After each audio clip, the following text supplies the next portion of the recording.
Zee 24 तास एक पाऊल पुढे।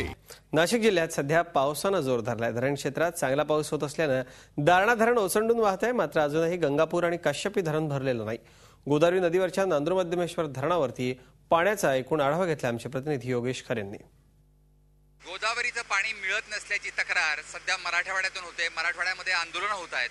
मात्र हीच तक्रार नगर जिल्ह्यातून सुद्धा आहे आणि नाशिक शहरातून सुद्धा आहे। किंवा त्यातल्या पाण्याचा वाटप हा एक मोठा प्रश्न या ठिकाणी बनलेला आहे।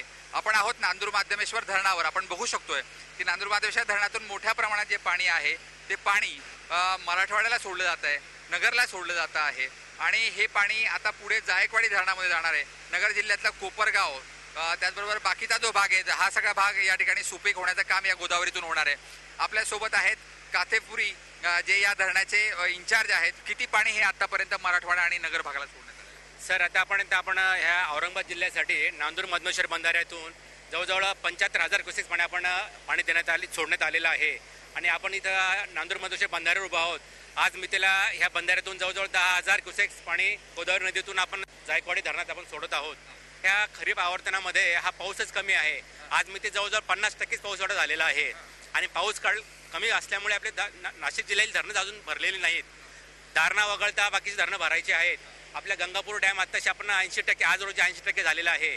दारणा भरलेला आहे। आपला जो मुकणे फक्त 42% आहे। मुकणे डॅम जो आहे की ज्यातून आपला एक्सप्रेस कालवा आपण डिझाईन केलेला आहे तो फक्त आज मितीला 42% भरलेला आहे। तसेच आपलं कडवा धरणातून त्यात ओव्हरफ्लो सुरू झालेला आहे। पण मुकणे आणि अजून आपला जो आहे गंगापूर धरण हे भरणं बाकी आहे आणि पावसाळा कमी असल्यामुळे हा पाण्याचा तुटवडा आहे। एकूणच पाऊस नसल्यामुळे पाण्याचा तुटवडा आहे। मात्र असं असलं तरी नाशिक शहरातल्या पाण्याची समस्या मात्र अद्याप सुटू शकलेली नाही। तिथं पाणी कपात अद्यापही सुरू आहे। मराठवाड्यातही जायकवाडीला पाणी नाही।